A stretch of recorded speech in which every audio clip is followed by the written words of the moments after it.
ओम नमः शिवाय। श्री महापुराण श्री कोटिरुद्र संहिता अध्याय 6 नंदीकेश्वर पूजन थी ब्राह्मणीनी सद्गति। सूतजी कहेवा लाग्या के हे ऋषिओ, ए घरनो स्वामी ब्राह्मण ए राते ज्यारे बहार निकळ्यो त्यारे एने याद आव्युं के आजे सांजे में गाय दोही नथी। पोतानी स्त्रीनी तेणे कह्युं, दूध दोहवाने दोणी लावो, खूंटेथी वाछरडाने छोड़ो। पत्नीए दोणी आपी अने वाछरडाने छोड़ीने गायनी पासे लई आवी। वाछरडું दूध न पी जाय ते विचारथी वाछरडाने वाળી લીધું। વાછરડું કૂદવા લાગ્યું। બ્રાહ્મણે રોકવાનો પ્રયત્ન કર્યો। બ્રાહ્મણના પગે ઠોકર વાગી અને ક્રોધ પણ આવ્યો। દંડો લઈને તેને વાછરડાને કૂટવા લાગ્યું। આ જોઈને બિચારી ગાય રડવા લાગી। બીજું કરે પણ શું? વાછરડાને મારીને બ્રાહ્મણે દૂધ દોઈ લીધું। પછી તે ચાલતો થયો, પરંતુ ગાય બહુ દુઃખી થઈને રડવા લાગી। વાછરડું માતાને કહેવા લાગ્યું, માતા, તું કેમ રડે છે? આ તો સર્વ કર્મોનો ખેલ છે, તારે દુઃખી ન થવું જોઈએ। માતાએ કહ્યું, હે પુત્ર, હું ઘણી દુર્ભાગી છું, જે પોતાના બાળકને દૂધ પણ પીવડાવી શકતી નથી। ત્યારે વાછરડું કહેવા લાગ્યું, હે માતા, તમે ધૈર્ય ધારણ કરો। આ સર્વ ભાગ્ય પ્રમાણે થાય છે। જે પ્રમાણે કરે છે તે પ્રમાણેનું જ ફળ તેમને અવશ્ય મળશે। આ પ્રમાણે પોતાના સંતાનની જ્ઞાનની વાતો સાંભળીને શોક કરતા ગાય કહેવા લાગી, હે પુત્ર, તું સર્વ કંઈ પણ છું, પરંતુ માયામાં ફસાઈને મારાથી આ દુઃખ જોયું જાય તેમ નથી। હું ત્યારે જ ચૂપ બેસીશ જ્યારે હું આ બ્રાહ્મણથી બદલો લઈ શકું। મારી જેમ જ એ બ્રાહ્મણ પણ દુઃખ ભોગવશે। વત્સ કહેવા લાગ્યો, આપણે આપણા પૂર્વજન્મના કર્મોના ફળને ભોગવીએ છીએ।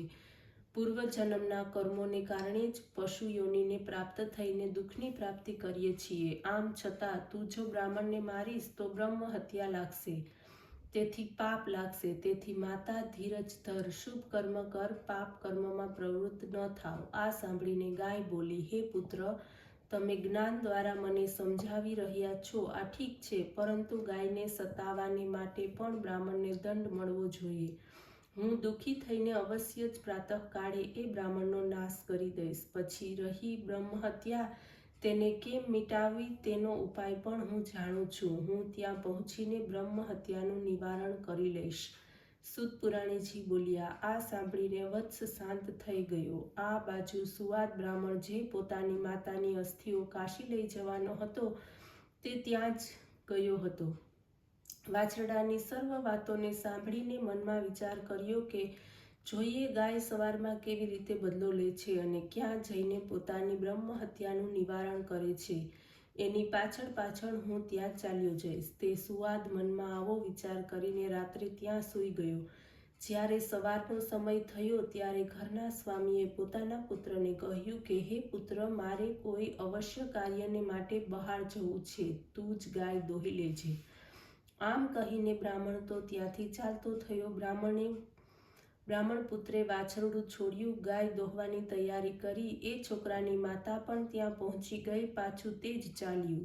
બ્રાહ્મણના પુત્રે પણ વાછરડાને માર્યું। ત્યારે તો ગાયને ક્રોધ આવી ગયો। બંને શિંગડા નીચેની તરફ કરીને એ બ્રાહ્મણ પુત્રની બગલમાં ફોંકી દીધા। બ્રાહ્મણ પુત્ર તો બેહોશ બનીને પટકાઈ પડ્યો। એની માતાએ ઘણો જ કોલાહલ મચાવ્યો। ગામના આડોશી પાડોશી બધા જ ત્યાં પહોંચી ગયા। બાળકનો પિતા પણ દોડતો ત્યાં આવ્યો। પોતાના પુત્રની આવી દશા જોઈને રોવા લાગ્યો। હવે શું થઈ શકે? થોડા જ સમયમાં છોકરાના પ્રાણ ઉડી ગયા। ઘણો હાહાકાર મચી ગયો। બધા જ રોવા લાગ્યા। એ ગાયને દંડાથી ટીપીને સાંકળ છોડીને ઘરમાંથી બહાર કાઢી મૂકી। ગાયનું વાછરડું પણ પાછળ પાછળ દોડતું હતું। બ્રહ્મહત્યાના કારણે શ્વેત વર્ણવાળી ગાયનો રંગ કાળો થઈ ગયો। આ જોઈને સર્વ લોકો આશ્ચર્યચકિત થઈ ગયા। તે મુસાફર સુવાદ બ્રાહ્મણ એની પાછળ ચાલવા માંડ્યો। ધીરે ધીરે તે ગાય નર્મદાના કિનારે પહોંચી। ત્યાં શ્રી નંદીકેશ્વર મહાદેવ બિરાજેલા હતા। ગાય સીધી નર્મદાના જળમાં પ્રવેશી નર્મદાની ધારામાં તેણે 3 ડૂબકી મારી। તેનો કાળો રંગ ચાલ્યો ગયો અને તે સફેદ રંગની થઈ ગઈ। આ જોઈને સુવાદ આશ્ચર્ય પામ્યો। અરે, આ શું થયું? આનો કાળો રંગ ક્યાં ગયો? ત્યારે ધન્ય ધન્ય કહેતા એણે ગાયને પ્રણામ કર્યા. ત્યારે જળમાંથી નીકળી પોતાને સ્થાને ચાલી ગઈ, પરંતુ તે દુષ્ટ બ્રાહ્મણને ત્યાં ન ગઈ. આ પછી આ સર્વ જોઈને પોતાના સેવકની સાથે સુવાદે નિત્ય કર્મ કરીને એ તીર્થ સ્થાનોની પ્રશંસા કરતો તે કાશી તરફ ગયો. ત્યારે માર્ગમાં એને એક યુવતી જોવામાં આવી. એણે અનેક અલંકારો ધારણ કર્યા હતા.